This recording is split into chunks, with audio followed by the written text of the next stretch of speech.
Hey everyone, welcome to today's episode of the Master Your Coaching Biz podcast. And I am so excited.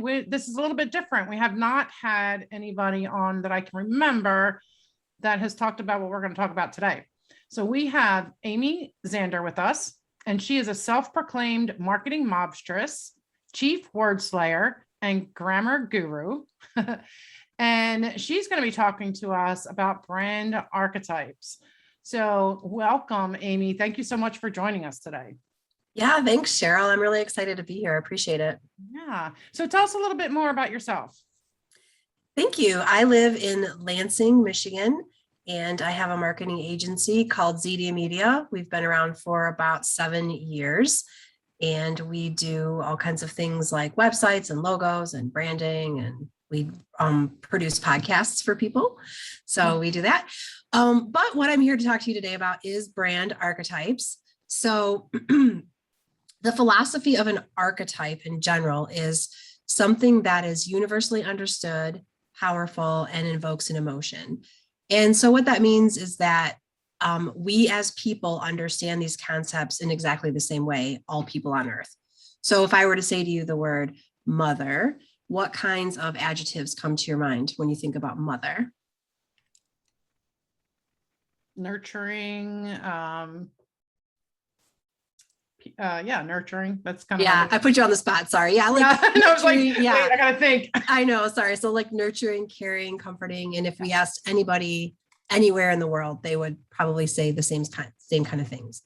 So there are 12 main archetypes that have been defined by Carl Jung and other people, and they are the 12 archetypes because they exist in all cultures on earth. And if you go to brandarchetypes.com, you can find out what all 12 are and find out all the different ones. So how this relates to marketing is you want a brand that is universally understood, powerful, and evokes emotion, right? So marketing is also this huge task for most business owners to do when they're not necessarily marketing experts. So they're more focused on running their business, their coaching business, their roofing business, whatever their business should be. Mm-hmm. But they know that they have to do marketing. And for startups, so entrepreneurs and people that might not have a big budget, marketing sometimes seems to like drop down to the bottom of the list after the bills are paid and the contractors get paid and all those things. Then, maybe if we have anything left over, we'll spend some on marketing, which, you and I would argue that that's the wrong way to do it. You should put marketing budget up front, but, we understand how the world works. Yeah. So you want something really simple, a really easy way to do your brand and to do your marketing. And so it's not going to cause you a lot of stress and you don't have to overthink everything. And most people think that their brand means their logo, their colors, maybe their tagline if they have one. And that's not your brand. Sorry to say, everybody, that is not what brand is. Those are brand elements that support your brand. But what your brand really is something that most people miss. And it's the emotional connection that you are making with your clients and your audience. And you can't have all the emotions and all the feels. You can't be everything. You have to be one. So we all know those businesses that are really funny, right? Like Frank's Red Hot, or, a lot of insurance companies go with, humor. I think it's because insurance is super boring. So we have to like grab people's attention. But then we know those clients or those companies that maybe are super passionate. So there's like, Victoria's Secret, there's a lot of perfume commercials, things like that are either all about sex and sexy sells, or just really passionate. That's another archetype, the lover. The mother is one, obviously. So if you adopt one of these archetypes as your overall brand strategy, then that means everything you do in your marketing, everything, like your logo, your name, your colors, how you answer your phone, how you write your blog posts, how you conduct your podcasts, everything is with that single thing in mind. So it takes this giant thing of marketing and distills it down to this one concept. So all you have to ask yourself is, say you were the mother, is this mother enough? Is this blog post mother enough? Is this, is our name of our business mother enough? Is it motherly, or is it just not? So that's why I love brand archetypes, because marketing is hard. it's hard, and we're in it every day, and it's hard. I don't love Facebook. I'm sorry to say, but I have to use it every day. And when a business has this marketing focus, they're always on brand. You can't be everything to everybody. And so you have to decide the one thing that you're going to be. So I really like to use Nike as an example, because it's pretty universal business. Everybody knows it. Their shoes are everywhere. Mm-hmm. And everything that Nike does, they're always on brand. They literally are never off brand. So everything they do is like running and striving and sweating and youth and get off the couch and just do it raw. It's just like everything. Now, if they were to create a marketing campaign or commercial that was like soft music and they had these fluffy slippers and they're like, oh, let's put this fluffy slipper on your foot, you'd be like, what the heck, Nike? like you would know that was off brand even if you didn't know why, right? Yep. So Nike's the hero brand. So everything they do is about making people feel heroic in their own life and heroic in their own health journey. So that's why I love it. And so not only does it tell you what to do, but it tells you what not to do. Because if you're this archetype, you're not going to be all these other archetypes, right? Okay. So that makes sense. So what do you find? So I have just a little inkling that solopreneurs and coaches probably fall into one of two or three specific archetypes. What would you say to that? So what I would say is all archetypes work for all industries and all types of business. And some people come to me like, kind of like you just said, and said like, oh, I'm this kind of company. What archetype should I be? And I'm always like, hold on. I'm not going to tell you what archetype to be, but I will lead you through a process that will help you discover it. The only caveat to that is there are certain industries, like you mentioned, that gravitate towards certain archetypes. So the mother archetype is very popular for the healthcare industry. Lawyers tend to go with the guru because they're like in suits in front of bookcases with the scales of justice. And they're like, trust us, we know what we're doing, which you want in a lawyer for sure, right? But my caveat to that is, why would you want to do what everybody else is doing in your market space? How would you stand apart? How would you stand out? So I would say, if you think that there is a popular archetype for your industry, don't be that. Be anything but that. Because that stuff's already going to come through. I mean, you're a coach, so you're, if you took mother, you'd already be caring and nurturing and supportive. You're already going to be doing that. But maybe you want to be a jester coach, which you're like wacky and funny and you crack jokes and you're going to stand out and not be like all the other coaches. So,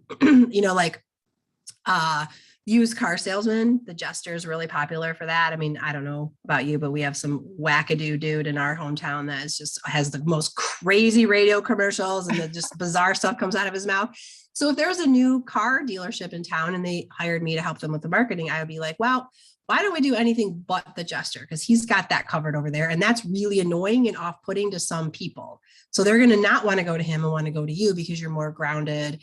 Maybe you could be the neighbor archetype where you're friendly and down to earth and not schmarmy and all those good things that, that industry evokes. So yeah, that's what I would say is don't do that. So I worked with a business coach, and she went through the whole archetype process. And so the process is, the first step is to we have a free questionnaire at brandarchetypes.com. And it's about 90 some questions. You take it with your business in mind. And then right away, immediately, it will list all 12 archetypes in order based on your answers from top to bottom. And then you can click on each one and it'll take you to the page on our website that tells you about that particular archetype. So she took that quiz. She came up with one of them.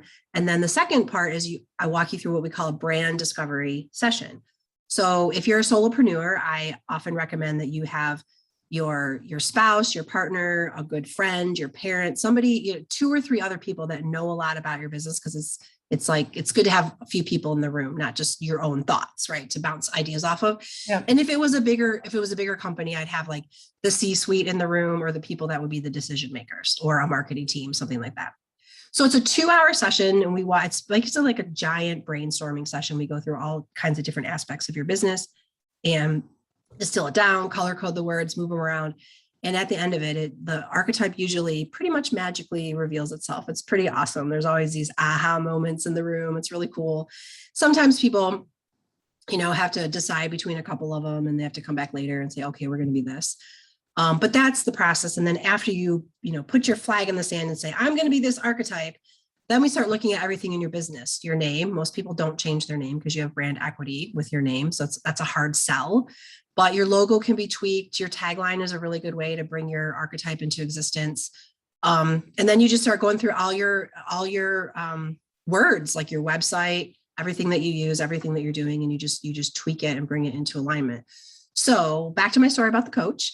So she was a solopreneur, and she's like, she landed on the hero archetype, and she's a female business coach for women. And she's like, I want, my people that I work with to feel like heroes of their own life.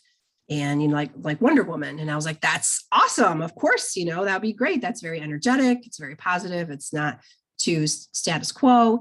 So she's like, but does that mean that I have to change my logo and my colors? So I have to use like Wonder Woman's colors and all that stuff. And I was like, no, not at all. So her colors were kind of a pale purple and like a sage green.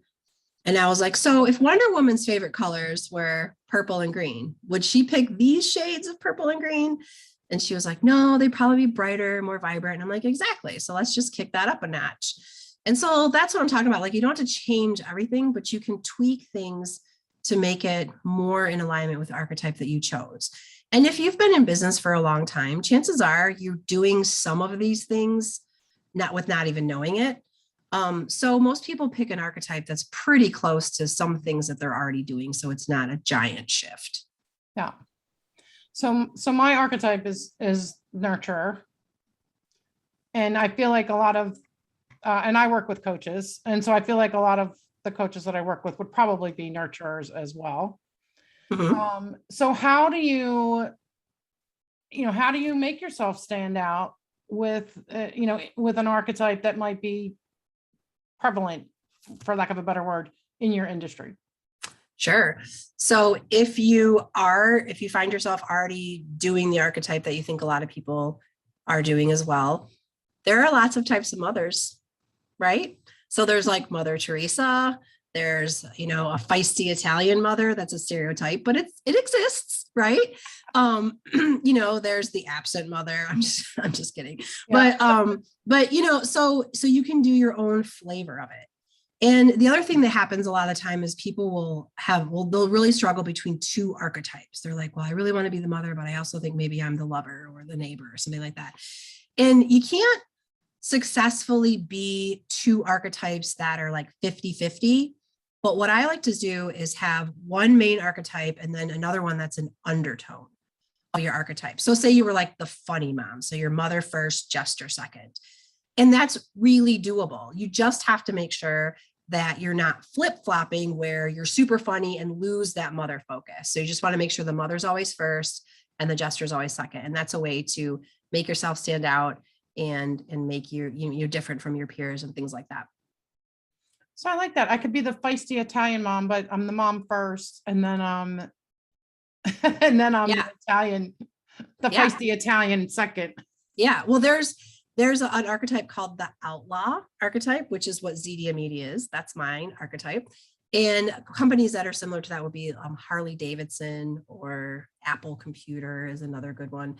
And that you could definitely adopt that. You're not going to be like the normal super cuddly mom. You're going to be supportive. You're going to be nurturing. You're going to be like, go rah, but you might be a little bit of an outlaw too. Right. So that's the kind of mom I am for sure. I have teenagers and that's the kind of business woman I am, but the overall feeling that I'm evoking for my clients, which is what you never want to lose sight of, is freedom.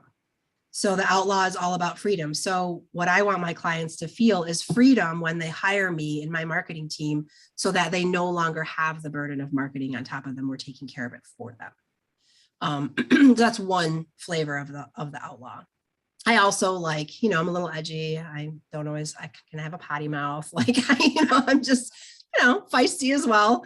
So it's just, it's my personality. But With solopreneurs, you are the face of your business, right? So you have to pick something that is something that jives with you, that is not a struggle for you, which you would naturally do anyway.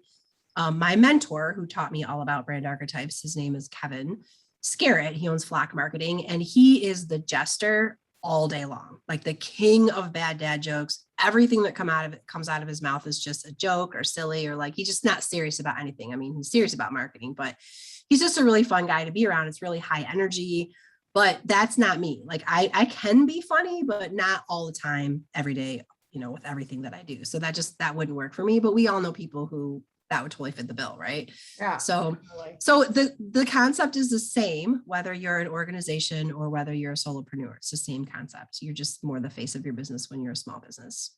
Okay. So once you kind of know your brand archetype and you're trying to get it out there now, how can you make it so that your audience discovers what your brand archetype is? So that's a really good question. I don't think that you need to tell them. So it's not like you're adopting this thing as your mascot, and it's not like your logo is all of a sudden going to become a picture of a mother or a jester or something like that. It's all in the subtle kind of things that you do, the words that you use, the imagery, the colors, the music that you pick, the way you present yourself. And the more and more and more you do it, the more that's going to be apparent. And what you're doing then is you're establishing this relationship with your clients built on emotions, which is our strongest sense, right? Maya Angelou said, people remember long after anything else about you, that remember how you make them feel, right? So you want to make how they feel. And that emotional piece, I can't stress that enough, is so often lost in small businesses that are just trying to market and get their products out there. They're not even thinking about that emotional connection. And that really is what brand is. So don't lose sight of that. But yeah, I mean, it's not like you have to announce to the world, we are now a mother archetype. You don't have to do that. But if you're going to rebrand, just come out the gate strong with everything that you're doing. And rebranding is a whole nother, basket in itself. There's good ways and really bad ways to rebrand. I'm glad for that myself. Yeah. So I understand that. Yeah. It's a big task. Yeah. Okay. So, so basically how you're presenting yourself is going to be able to let people know. I mean, they might not know specifically like this is your brand archetype, but it's going to follow your brand. They're going to get that feeling and that emotional connection from it. Absolutely. And I mean, this isn't a new concept, but it's not widely used in the marketing arena. And so most people that I come across haven't really heard of this before. My goal is world domination. Like I think every business should be exposed to this, at least as a concept that they could adopt, because I think it makes everything extremely easy. But yeah, I mean, it's just the more you're on brand and the more you do it over time, the better your brand is going to be, because it's going to be consistent. And that's the key, is consistency. Because so many small businesses, again, they're not marketing experts. So they'll try like a funny post here, a serious brochure there, a very informative podcast episode there, it's just like all over the place. And so people just don't immediately have any sort of connection with them because there's nothing that's, consistent. Yeah. All right. So then based on all that, how do you know if you're on brand or not? Because we all understand archetypes in the same way, because we're human. So just like that example I gave with the Nike commercial, you would know that was off brand if Nike did that. You might not know Nike's the hero brand and that would have been the mother brand and all that stuff, but you would just be like, what are they doing? Like, that's weird. So all you have to do is ask yourself, again, let's just say your mother, is this blog post mother enough? Is this podcast episode mother enough? Or is this music that I picked, is that mother enough? And you will know. You will just know, because you know what a mother is. Like, you can go to any website in the vast interwebs, pick a website and look at it and see if you can tell what archetype it is. And if you can't, then they're not doing it. And then if I were to say to you, okay, Cheryl, make this website into the hero, you'd be able to do it. because you understand, you already know what a hero is. We already know what all these things are. And that's the beauty of it. And so one of the other amazing things about it is if you and your company decide we're the mother, this is what it means, team, everybody needs to be watching out for whether we're on brand all the time. And then you bring a new person into your team, it takes you about 5 minutes to explain to them what your brand is. And then they know, they understand. So they can be watching for it too, because it's just inherent. Yeah, that's interesting. I like that. So it helps you to keep your team. And trust me, guys, listen, and you'll have a team at some point if you don't already, but it does help to be consistent. And yeah, you can just describe it really quickly, like you said, using those terms like mother or hero or whatever. So I like that too. Yeah. And especially if you have that information and you're going to a web developer or a logo designer or a brochure person, and you're like, hey, here's the deal about my brand. This is what it is. And you tell them that 5-10 minutes, they're going to be shocked and amazed that you gave them that information, because it's making their job so much easier. Yeah. Right. So, because you'll know like the pictures to choose. So another example I like to give is if we had a bicycle company, and one bicycle company was the mother and one was the explorer, is another archetype. We haven't mentioned that yet. So the mother one would be all about bike safety and helmets, and it would show pictures of families, and it would have like the little tassels on the handlebars and a little bell, and families having picnics and making memories and all that kind of stuff, right? Yeah. And then if you had the explorer bicycle, it would be like mountain biking and mud on their face and going over these crazy terrains, and it'd all be about adventure and getting out there and showing your stuff, right? They're selling the exact same thing. They're selling bicycles. And so there's just, you can do it so differently with any of these archetypes. Yeah, I like that. All right. So what would be, so go take the assessment, find out what your archetype is. What would be a next step that you would suggest? Sure. So sometimes people take that questionnaire and it lists them, and the one that comes up at the top, they're like, yep, that's me, I got it. And they don't really need any further discussion to decide which archetype they are. Other times you might have 2 or 3 at the top that are like tied. There'll be a number next to them. And so maybe you're flip-flopping, you're not sure. So, so that's again, where I recommend having 2 or 3, maybe 4 other people that know you really well take that quiz also to see what they come up with, to kind of compare. Chances are they'll kind of be all over the place because your brand has probably been all over the place, and that's natural. So that's the first step. And then the second step is if you're still not sure what archetype that you want to be, you can give me a call, contact me through the Brand Archetype website, and we can do that brand discovery session. So that's that it just takes 2 hours. We can do it virtually. It's really easy. Can walk you through it. And almost always the archetype reveals itself at the end, or you might just have to decide between a couple, and we can talk about pros and cons of each one and that kind of thing. And then the real work starts. So it seems like picking the archetype is the biggest job. It's not.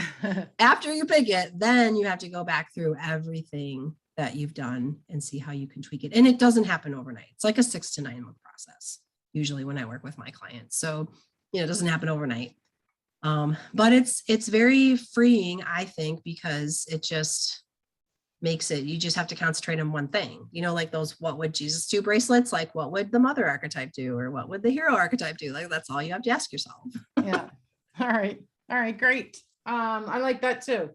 All right. So find out your archetype, guys.